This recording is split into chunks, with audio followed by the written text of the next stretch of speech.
plenária e aí daremos sequência às sessões normais. Deliberação hoje a partir das 16 horas e amanhã reunião das comissões pela manhã e à tarde também sessão plenária. Com detalhe de que nessas sessões itinerantes nós abrimos espaço para manifestação da comunidade através de suas lideranças. Consideramos importante ouvi-los e também essa descentralização do Poder Legislativo, que vem praticamente com todo o seu aparato para realizar essas sessões, permitindo que algumas pessoas que nem conhecem a Assembleia Legislativa o façam, e aqui muito próximo, na sua própria região. Chegou também o deputado Padre Pedro Baldiceira, nosso segundo vice-presidente. Estamos todos nós aqui à disposição de todos vocês. Aos amigos da imprensa, essa coletiva está sendo transmitida ao vivo. Por gentileza, quem for fazer pergunta, sinalize que eu alcanço o microfone para vocês. Não há perguntas. Adicionar a pergunta ao deputado Mauro de Nadal, do Alcei Alves, do Sistema Fronteira de Comunicação de Dionísio Cerqueira. Deputado, uma conquista importante para a nossa região foi o aumento agora para 30% de obrigatoriedade das empresas que passam pela aduana de Dionísio Cerqueira. Isso tudo vai aumentar e muito o fluxo de caminhões pela aduana e um ganho com isso para toda a nossa região. Projeto de autoria da vossa pessoa. Na verdade, esse é um projeto que teve a titularidade nossa, mas é um projeto que teve os aplausos de todos os nossos colegas deputados que trabalharam para que a gente conseguisse amadurecer bem esse projeto, porque ele tem um impacto direto na economia do Estado de Santa Catarina.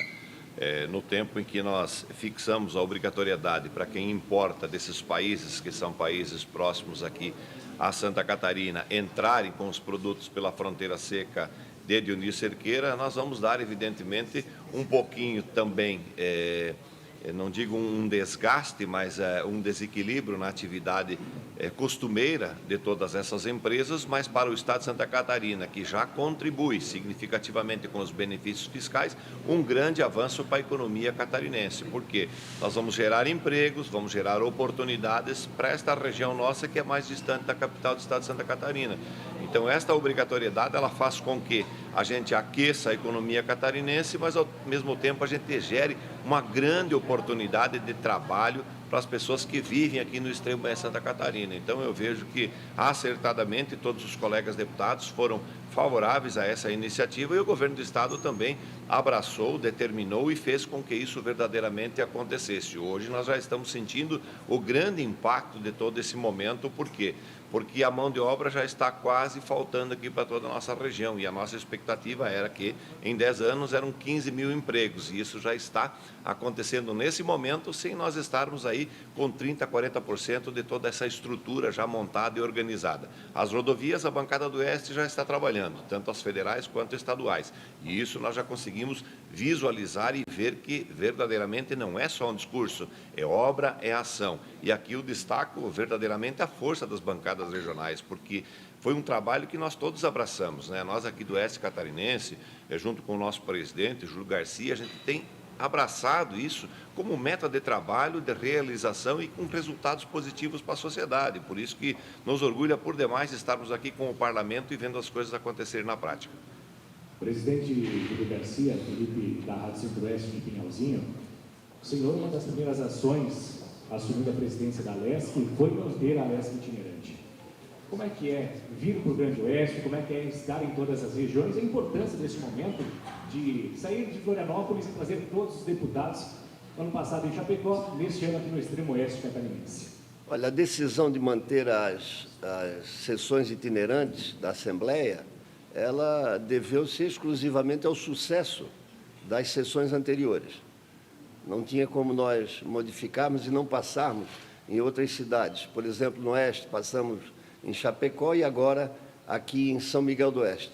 Então, a decisão foi uma decisão que brotou do sucesso das sessões anteriores e que realmente a descentralização, a vinda do Poder Legislativo para o interior, estar mais próximo das pessoas. Esse é o objetivo, a Assembleia mais perto do cidadão. E, por isso, nós vamos manter assembleia itinerante, né? Hoje, aqui em São Miguel do Oeste, teremos as outras regiões também abrangidas pelo projeto, né? E a maior importância que tem dessa descentralização é permitir, primeiro, que as pessoas acompanhem de perto o trabalho da Assembleia Legislativa e, segundo, ouvir a comunidade que nós representamos. Nós somos representantes e temos obrigação ou dever de ouvir os nossos representados. Quanto mais perto dos representados nós tivermos, certamente nós acertaremos mais e o nosso trabalho será mais eficiente e será mais produtivo em favor da sociedade que nós representamos. Bom dia, deputado. Bom dia, colegas de imprensa. Gabriel Schaefer, do Jornal Diário do Iguaçu, de Chapecó. Uma das principais reivindicações, né, nos últimos dias e semanas diz respeito por parte de estudantes, né, de graduação em relação ao programa Universidade Gratuita, né, com relação aos critérios de distribuição do programa. De que forma a bancada do Oeste, também demais deputados, estão contribuindo para essa discussão na busca de resolver este impasse? Gostaria de saudar também o deputado Altair, da região, que está chegando aqui, se incorporando conosco também. Essa pergunta ela é muito pertinente, e daí a importância da gente estar próximo do cidadão, ouvindo o cidadão. Eu vou passar para a presidente da Comissão de Educação, deputada Luciane Carminati, que é quem cuida desses assuntos relativos à educação e cuida muito bem na Assembleia Legislativa. Ela pode responder com propriedade em nome de toda a Assembleia. Pois não, deputada? Chega mais perto. Obrigada, presidente. Bom dia a todos e todas. Bem, Universidade Gratuita, ele tem um ano, 2023, um semestre, 2024, todo ano, então 2 semestres, e 2025 nós temos mais um semestre. Considerando isso tudo, nós temos 2 anos, né, se fôssemos juntar aqui. No primeiro ano, nós já fizemos, no final do primeiro semestre, uma audiência pública da Comissão de Educação. E naquela audiência, como presidente da comissão, presidente, nós já apontávamos problemas da Universidade Gratuita. Naquela audiência, eu apontava a necessidade da criação de um disque denúncia unificado entre as instituições, porque começavam a chegar denúncias de que pessoas que não se enquadravam no critério de carência, o deputado Napoleão acompanhou bem isso, né, coordena a frente parlamentar também, em defesa das comunitárias. Naquele momento, nós também percebíamos, então, que já tínhamos denúncias. Nós solicitamos um disque denúncia que não foi criado até então. Na semana que passou, eu tive uma reunião, e vários deputados, eu sei que o Napoleão também teve, o Mauro de Nadal também, acredito que vários parlamentares foram chamados. Nós conversamos com 9 reitores das instituições e apontamos 4 necessidades de ajustes ao programa. Primeiro, com relação à necessidade de rediscutir o critério de carência, porque se estabeleceu para a medicina 8 salários mínimos per capita. É uma renda muito alta. Então, significa que muitos outros ficam para trás. Então, a revisão do critério de carência. Segunda questão, ajustes na propaganda e marketing do governo. Porque, se vocês acompanham, vocês são da imprensa, quem está assistindo passa uma ideia de que basta fazer a matrícula que já tem a bolsa garantida, porque é universidade gratuita, o que não é verdade. Então, um ajuste também. Terceira questão, com relação ao passivo, os alunos que estão em débito. Os alunos que estão em débito porque fizeram a matrícula na expectativa da universidade gratuita e, no entanto, não receberam bolsa, agora ele e a família endividada. Então, precisa resolver o passivo. E, por último, 4º ponto, também mexer no calendário. Por que mexer no calendário? Porque se eu vou fazer a matrícula e eu não tenho segurança de quantas bolsas terá, então eu já entro no processo de endividamento. Então, todos esses 4 pontos foram sugeridos e eu diria até exigidos. Eu coloquei de forma muito incisiva, ou fazem esses ajustes ou compromete o programa Universidade Gratuita. Aí nós temos um outro problema, que é com relação às universidades particulares, que é o Fundesc, é outra coisa. O Fundesc é mais grave ainda, em especial a Unisul, porque a Unisul era comunitária e ela hoje é privada, mas os alunos não sabem disso, se inscrevem pela propaganda e acham que vão ter bolsa. E o percentual de bolsa é bem menor para as universidades particulares. Nós temos uma audiência também, presidente, aprovada na Comissão de Educação, na verdade, duas prerrogativas. Uma audiência em cada universidade comunitária, agora, para a gente ouvir cada universidade sobre a situação como um todo, né? E também uma audiência, Comissão de Finanças e Comissão de Educação, para tratar destes assuntos. É isso. Obrigada. Muito bem, bom dia. Ageu Padilha, TVGC São Miguel do Oeste, TV Expresso Palmitos. Direcionar a pergunta ao deputado Mauro, a gente já fez isso, mas de forma coletiva agora, com relação a uma das pautas que creio que deverá estar também, né, ser assunto, com relação ao nosso hospital regional. Já há bastante tempo nós temos aí promessas de projetos de ampliação, não é, do nosso hospital regional. Deverá estar em pauta, e mais do que isso, se tem, de repente, um prazo para que isso efetivamente aconteça, já que a obra física hoje já não comporta atender 30 municípios da nossa região, deputado. Olha, dizer a vocês de que essa pauta é uma pauta da bancada do Oeste desde a sua essência, né? E faço um destaque carinhosamente à nossa ex-deputada Marlene, que está conosco nos acompanhando, que foi uma das precursoras na discussão e na construção desse momento, que era nós unirmos todos os deputados em prol de projetos importantes que ajudem, de uma forma direta ou indireta, a desenvolver a região. E desde aquele momento, sempre o Hospital Regional Terezinha Gaio Basso foi pauta de trabalho e de conversa.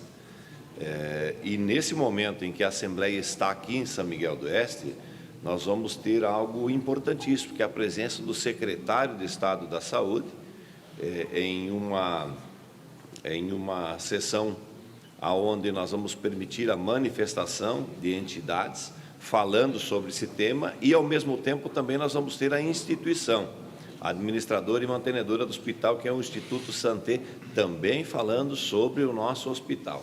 Eu tenho, assim, uma segurança em afirmar a todos, né, que nos acompanham nesse momento, de que nós teremos bons encaminhamentos oriundos deste momento da presença do Parlamento catarinense aqui no extremo oeste de Santa Catarina. Não posso adiantar, porque quem vai ter que falar isso é o secretário, quem vai ter que expor isso é a nossa instituição Santé, mas vejo que a bancada do Oeste tem sido um grande fomentador, articulador, motivador e, acima de tudo, um segmento instituído pelo Parlamento catarinense que vai ajudar a viabilizar os recursos, porque não é só o discurso, não é só o projeto, tem que ter a viabilidade financeira, e nós estamos aqui todos unidos nesse mesmo propósito de trazermos uma estrutura melhor a São Miguel do Oeste, mas, acima de tudo, especialidades para essa região mais distante do estado de Santa Catarina. Quem está lá em Florianópolis, como nós, 3, 4 dias por semana, sabe da dificuldade de ter uma ambulância saindo de Itapiranga, de Dionísio Cerqueira, para deslocar 700 quilômetros em busca de um tratamento digno para um ente familiar ou até mesmo uma pessoa em específico. Então, a gente entende, a gente sabe o quanto é importante nós aproximarmos esses tratamentos, esta qualidade de vida do cidadão de Santa Catarina. Então, eu vejo assim que nós vamos ter avanços positivos ao longo dessa semana, e esta é uma das principais bandeiras nossas, da nossa vinda, enquanto coordenador da bancada, enquanto representante de todos os deputados que fazem parte desta bancada importantíssima, que é a bancada do Oeste. Registrar também a presença do deputado Fabiano da Luz. O deputado Neudi Sareta vai fazer um complemento à fala do deputado Mauro na condição de presidente da Comissão de Saúde. Perfeito. Bom dia a todos e a todas. O deputado Mauro já foi bastante preciso. Eu apenas quero acrescentar, porque esse tema tem sido pauta frequente da Comissão de Saúde, a nossa preocupação de equipar os nossos hospitais, de buscar novos credenciamentos e ampliação também. Há dias atrás, inclusive, numa feira hospitalar, tive a oportunidade de encontrar com o administrador do hospital aqui, e na condição de presidente da Comissão de Saúde, nós vamos estar aproveitando essa descentralização, nós vamos fazer uma visita também em loco ao hospital, não só para conhecer melhor todas as atividades ali e o projeto que já está elaborado, que é o projeto de ampliação, mas também para dar visibilidade maior à causa do hospital, que é uma causa que nos une a todos nós, deputados, especialmente nós aqui do Oeste de Santa Catarina. A ampliação do hospital já conta com o projeto e necessitando basicamente agora dos recursos financeiros. Por isso, aquilo que o deputado Mauro falou, a presença aqui do secretário de Estado da Saúde e a equipe da administração do hospital, com certeza nós vamos dar um passo importante para obter esse recurso e essa ampliação para esse hospital. Muito obrigado. Bom dia, presidente Júlio, demais deputados, Marcos Meller da Rede Peperi de Comunicação.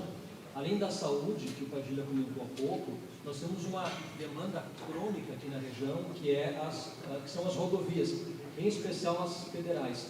No passado recente, o governo do Estado colocou recursos do Estado para agilizar, para acelerar algumas obras em rodovias federais. Nós temos um trecho crítico aqui, que é o de São Miguel a Maravilha. Alguma possibilidade de acontecer algo semelhante agora, ou seja, o Estado, com o apoio, com o aval da Alesc, trabalhar a questão de recursos do Estado para agilizar a solução dessas rodovias federais, em especial esse trecho aqui de São Miguel a Maravilha? Eu vou pedir para o deputado Altair responder, ele que é membro da bancada do Oeste. Meu bom dia a todos os colegas. Quero saudar o nosso coordenador, o deputado Mauro de Nadal, o nosso presidente da Assembleia, todos os colegas da bancada do Oeste. A questão das rodovias federais, todos sabemos que é a responsabilidade do governo federal. Já foi dado início à revitalização, né? O deputado Fabiano da Luz, que tem, e aqui o deputado Fábio Pedro, e a deputada Luciana Carminato, e o deputado Sareta, que são todos deputados ligados ao governo federal, fazem parte do mesmo partido do presidente da República, já trabalharam também a revitalização de Chapecó até São Miguel do Oeste. E de Chapecó até Maravilha, a obra aconteceu numa velocidade maior. De Maravilha até a ponte que é já próxima de São Miguel do Oeste, agora não estou lembrado o rio que passa lá, nesse ponto está faltando uma revitalização, está muito crítico. Depois da ponte, subindo a serra, a rodovia já está bem recuperada, né? Então, na verdade, falta um trecho aí, algo em torno de uns 15 a 20 quilômetros, para fazer essa revitalização por completo. Ontem, quando estávamos vindo para cá, a gente assistiu aquelas cenas de antigamente, um caminhão com um carrinho de mão e as pessoas levando, digamos, matéria para cobrir os buracos que adviram com a forma da chuva. Esse modelo de manutenção é totalmente ultrapassado, é até perigoso, né? E, evidentemente, que a gente está cobrando o DENIT, que é o órgão responsável, para que revitalize por inteiro. Por outro lado, o governo do Estado fez uma proposta ao governo federal de assumir a BR-282, em que a União passa os recursos da manutenção e o Estado assume definitivamente a manutenção da BR-282. A gente vê isso com bons olhos, desde que seja utilizado critério técnico, que não seja utilizado para fazer confrontos políticos, né?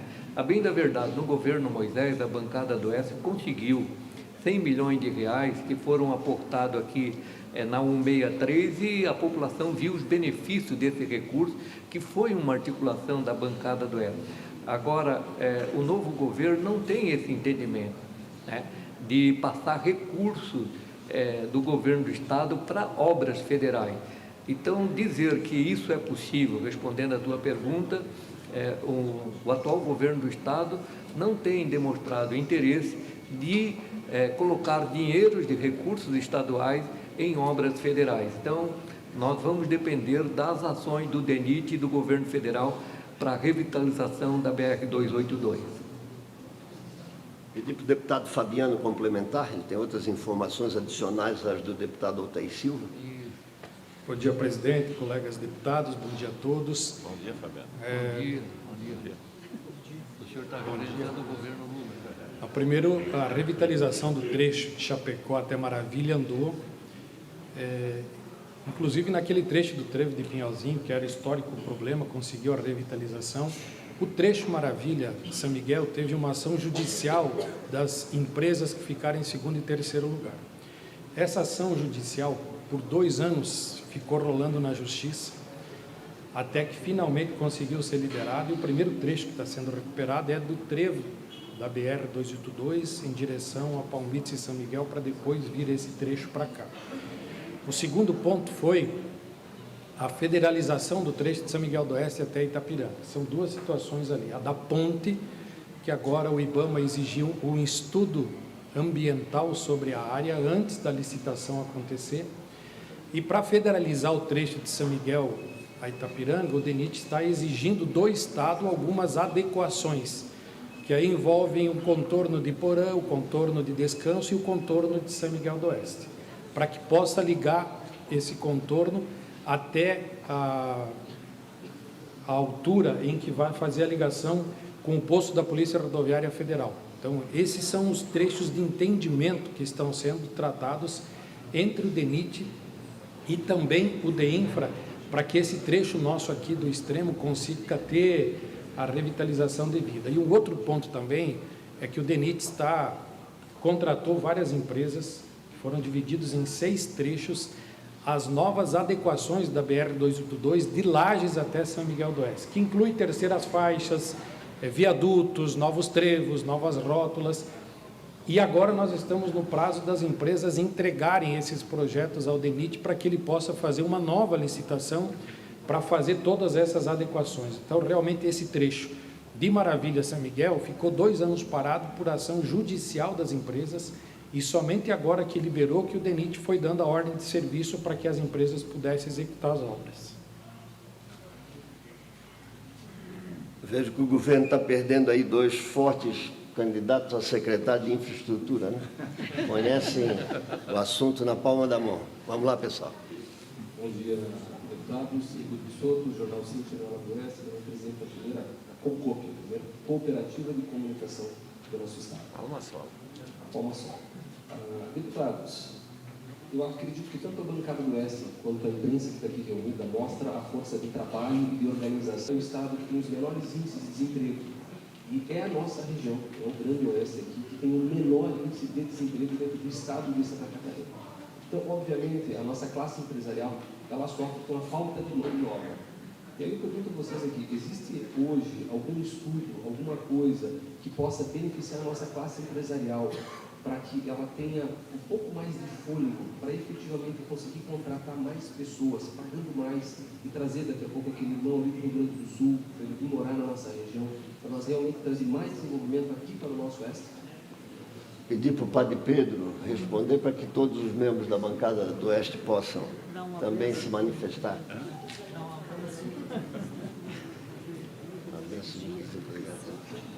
Bom dia, presidente. Bom dia a cada um e a cada uma. É claro que nós temos inúmeros programas, tanto do governo do Estado como do governo federal, que podem possibilitar a geração de emprego, de renda. E aqui nós poderemos citar, por exemplo, o programa Minha Casa Minha Vida, que é um deles, importante, que além de gerar renda e possibilidades de emprego, ele gera qualidade.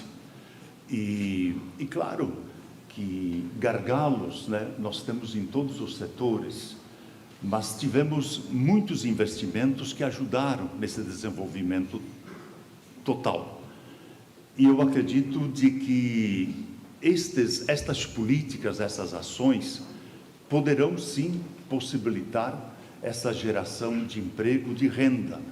É claro que nós temos uma dificuldade da questão da qualificação de mão de obra e que, portanto, também é um desafio da gente poder qualificar essa mão de obra para dar conta dessas demandas todas. Então, eu vejo como uma perspectiva muito otimista essa questão que envolve o desenvolvimento desta nossa região toda. São oportunidades que são colocadas ao nosso alcance e que é preciso que a gente também se mobilize, se organize e que essas ações e políticas possam acontecer na nossa caminhada. É possível adiantar alguns temas e projetos prioritários e de interesse da região que vão ser debatidos aqui no Alesc Itinerante de São Miguel? A pauta constitui mais de 20 projetos. Eu passo para o coordenador da bancada, o Mauro, para ele falar sobre os temas. São vários projetos que estão sendo pautados, né, para esse momento da vinda do Parlamento para o nosso extremo oeste Santa Catarina. Alguns a gente já falou, Hospital Regional, a questão das rodovias, mas nós temos dois assuntos importantíssimos que afetam diretamente o nosso trabalho enquanto bancada, que são, melhor dizendo, internet rural, trifásico rural. Isso são dois gargalos que temos, que estamos trabalhando há vários anos nessas duas teses, né? Hoje se percebe projetos do governo do Estado indo ao encontro da resolução do trifásico rural. Não na velocidade e na expectativa da bancada, por isso que ela é pauta permanente nossa, de cobrança do governo do Estado. Nós entendemos que o governo pode investir um pouco mais através da Celesc. Mas o internet rural já não se constitui mais em uma ferramenta de lazer. Hoje dá para se dizer que é uma ferramenta de trabalho do agricultor. Nós precisamos ter a internet lá no interior para que ele possa se conectar com o mundo, mas, acima de tudo, também aprimorar a sua atividade enquanto empresário rural. E a bancada tem adotado essas duas bandeiras também como bandeiras necessárias para termos uma solução rápida do governo do Estado, né? Na semana retrasada, nós tivemos a presença do secretário de Estado da Agricultura, Carlos Chiodini, que falou sobre internet rural. Está com um projeto já bem alinhado, precisa da deliberação do governo para apresentar para a sociedade, e vejo que isso vai acontecer nos próximos dias, né? Quanto à Celesc, nós teremos também a participação da Celesc aqui. É um outro tema importantíssimo e caro para nós aqui do Oeste Santa Catarina, é a questão do CAR, né? O CAR tem dado dificuldade para os nossos agricultores fazerem as suas adequações necessárias por força de uma lei que nos obriga que todas as nossas propriedades rurais estejam dentro desse sistema e, além disso, também o georreferenciamento, né? Nós vamos ter a presença do secretário de Estado do Meio Ambiente, que vai tratar esse tema em específico e vai nos ajudar a encontrar uma alternativa para que a gente possa dar um pouquinho mais de segurança e também de esperança aos nossos agricultores. Eu vejo que, como destaque, nós colocamos esses 5 temas, né? Os 2 que foram tratados, mas esses 3 que trago nesse momento ao conhecimento de todos. Então, o deputado Fabiano, o deputado Luciano, os colegas deputados estão me alertando que eu não posso esquecer também. Nós estamos trabalhando um projeto importante, que foi desencadeado agora como bancada, de nós unificarmos um projeto para toda a nossa grande região, pegando a BR-153 em direção à divisa com a Argentina, nós consolidarmos um grande projeto de desenvolvimento turístico na nossa região. Nós não podemos tratar especificamente um tema como um projeto que vai fazer com que o turismo tenha um respaldo e uma procura em toda a nossa região. Nós precisamos agregar tudo aquilo que nós temos de importante e de bom dentro de um único projeto. Então, nós estamos trabalhando isso e nós vamos ter a apresentação do primeiro desenho deste projeto na sessão nossa itinerante. Agora, também não me lembro se vai ser hoje ou amanhã, mas será nessa nossa passagem que vai trazer um novo formato de desenvolvimento turístico. Nós temos municípios aqui que estão de forma avançada trabalhando esse tema, mas nós temos outros que precisam de um empurrãozinho, mas que tem um potencial enorme, e é algo que nós não conseguimos até então unificar as nossas forças para fazer com que tudo que nós temos de bom aqui possa ser uma grande referência internacional, e não falo somente regional ou de Santa Catarina. O potencial é grande, nós temos aqui belezas naturais extraordinárias, vamos citar somente o Rio Uruguai, que a gente explora pouco, né? Além disso, o talento do nosso empreendedor, cito somente que são as cervejarias artesanais, que ganharam uma força também internacional e com qualidade de destaque a nível de Brasil, com premiações importantes, e tudo isso nós queremos transformar em um grande projeto e fazer com que a nossa região seja uma grande referência internacional. Está aí conosco também o secretário de Meio Ambiente do Estado, Emerson Stein, deputado Emerson Stein. É responsável até para mudar o frio e o calor. Pode aumentar. Você quer que aumente a temperatura, tem que falar com esse rapaz aqui. Frio, calor. Liderança. Bem-vindo. Ok, pessoal? Bom dia, presidente. Bom dia, deputados. Josimar Borba, Jornal Imprensa do Pinhalzinho. Eu direcionar ao deputado Mauro e aos demais deputados da bancada do Oeste. E você falando em Oeste, né? Nosso Grande Oeste aí é líder hoje, representa a agricultura, hoje equilibrando a balança comercial do Estado de Santa Catarina. O que a bancada do Oeste hoje vê da agricultura do Oeste de Santa Catarina, vendo hoje o nosso agricultor sofrendo tanto aí com a dificuldade da linha de crédito, hoje perdendo o poder de compra? Como que vocês analisam isso hoje? De Pinhalzinho é o deputado Fabiano. Por favor, deputado. Bom, depende muito da questão do poder de compra que se refere, né? Porque nós tivemos nos últimos anos, através da bancada, várias reuniões, principalmente para defender o setor leiteiro, que era um dos setores que estava mais vulnerável, digamos assim, por conta da questão do preço. Hoje nós temos uma situação, o preço do insumo diminuiu muito, mas o preço do grão também diminuiu muito. Então, é uma situação que tem coisas que não cabem à Assembleia e nem a governos resolver, né? Que é uma questão muito de mercado. Agora, quando a gente discute pela Assembleia Legislativa todas essas questões que aqui são levantadas, e o deputado Altair, que está sempre presente na Comissão de Agricultura, inclusive na Secretaria da Agricultura, a gente conseguiu avançar, né, deputado Altair, em muitas questões. Quando a gente debateu a internet rural, e que está ainda debatendo a internet rural, para dar esse suporte a mais para o agricultor, nós, de certa forma, fomos enrolados um pouco pelo governo do Estado, porque o Altair, quanto secretário, foi elaborado pela Assembleia uma lei em que permitia que todas as empresas que desejassem levar a internet por fibra ótica, a Celesc não cobraria o aluguel dos postes.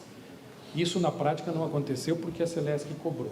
Quando nós cobramos do governo do Estado para fazer um programa para atender o agricultor, o governo nos pediu um prazo de 30 dias para fazer um estudo de todo o sistema de internet que existia em Santa Catarina, dos pontos de rodovias que não tinha sinal, e é algo tão simples de resolver. É o Estado fazer um programa com os municípios, repassar um recurso para os municípios e cada município que execute o seu programa da melhor forma possível. Então, a questão do leite nós debatemos, da internet nós debatemos, da trifásica, nós fizemos esse debate com o governo do Estado e com a Celesc, de que 500 quilômetros de rede trifásica por ano é muito pouco, né? Só um município ocupa esses 500 quilômetros, e que esse programa poderia ser estendido muito maior do que ele é hoje, se fosse atender realmente a necessidade do que cada município tem, ou pelo menos que se priorizasse em cada município as comunidades, né, e aquilo que elas realmente têm de necessidade de demanda de energia a mais. A outra situação que a gente enfrenta é essa vulnerabilidade com relação ao que o mercado nos impõe, da própria questão da gripe aviária, que fechou muitas vezes as portas das exportações nossas, apesar de que o governo Lula conseguiu, com vários países que visitou e com vários empresários que levou junto nas missões, abrir muito mercado para que a gente pudesse vender nossa produção para fora. Então, hoje a soja vai para fora, o milho vai para fora, a questão do frango, do suíno, do boi estão indo para fora. E é uma outra preocupação que nós estamos tendo, e tem um projeto em debate na Assembleia Legislativa que nós estamos aqui cuidando, justamente porque nós somos um estado livre de febre aftosa, sem vacinação. Isso faz com que o nosso produto, principalmente o gado, tenha um valor agregado muito forte. Só que nós temos as barreiras sanitárias que protegem essa vinda de animais de outros estados para cá. E tem um projeto de lei que justamente quer abrir essa fronteira, para que venham animais de outros estados para abastecer os nossos frigoríficos aqui. Só que, se não tiver um controle muito bem feito sobre isso, as doenças podem voltar ao nosso estado e nós perder esse certificado. Então, isso também é um assunto que a gente está tratando aqui na Assembleia, de ter o cuidado de, numa tentativa de favorecer um setor, você acabar prejudicando todo o setor. Então, uma atenção que a gente tem para não criar uma vulnerabilidade, uma fragilidade do nosso setor e prejudicar ainda mais a agricultura. Então, além de a gente lutar para fortalecer, nós estamos cuidando para que em outras áreas a gente não fragilize a agricultura. Quer complementar? O deputado Altair foi citado, vai também se manifestar, em complemento.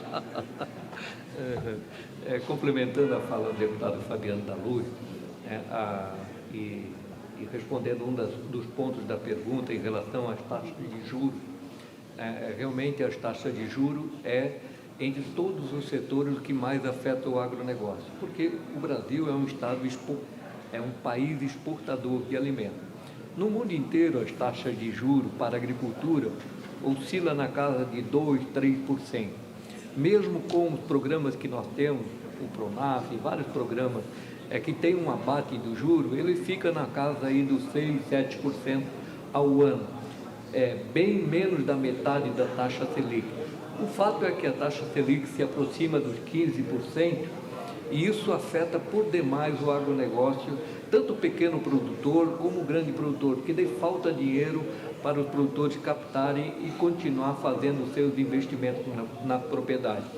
Então, essa é uma preocupação muito grande que nós temos, que é o próprio Plano Safra. O produtor vai no banco e não encontra o recurso necessário para fazer os investimentos na propriedade. A gente espera, com o grande objetivo de elevar as taxas de juros, para controlar a inflação, mas a gente não tem visto disparada de preço do produto no mercado. Então, há um grande espaço para baixar as taxas de juros. Quando a taxa Selic fica aí na casa dos 10%, junto com a equalização, a agricultura ganha um impulso e ela rende mais. Então, esse é um desafio, um dever de casa que o Brasil tem que fazer, baixar as taxas de juros. Quanto ao abate de animais, complementando a fala do deputado Fabiano da Luz, nós, enquanto estivemos secretários da Agricultura, em conjunto, produzimos uma lei, foi aprovada pela Casa, que os animais podem vir de outros estados para Santa Catarina para abates em frigorífico, desde que estejam em caminhões lacrados, que só tire o lacre lá dentro do frigorífico quando os animais vão para o abate. Esse é uma situação permitida. Outro caso, animais que têm registro, porque Santa Catarina se diferencia no estado sanitário em relação aos demais estados da federação, que hoje o Brasil é reconhecido como área livre de febre aftosa sem vacinação, e isso é uma conquista muito grande para o país, mas não se quer uma segurança. E Santa Catarina tem todos os controles por rastreabilidade. Então, quando nasce um bovino ou bubalino, assim como os suínos, todos têm registro, tem um número, tem brincagem na orelha e tem controle de entrada e saída desses animais. Isso é o que dá segurança para que nós possamos ter rastreabilidade e controle da nossa produção. Com esse modelo, nós conseguimos os melhores certificados internacionais. Os outros estados não têm os certificados que nós temos. Por isso, nós somos o maior estado exportador de suínos e também somos um grande exportador de carne de ave, de proteína de ave. Por quê? Temos competitividade e temos status sanitário, biosseguridade. Isso é que dá condições de exportação para o agronegócio catarinense. Bom, pessoal, agradecer a presença de todos, agradecer também a acolhida calorosa aqui no extremo oeste catarinense, em São Miguel do Oeste. Nós vamos agora para a reunião da bancada do Oeste. Muito obrigado a todos e um bom dia.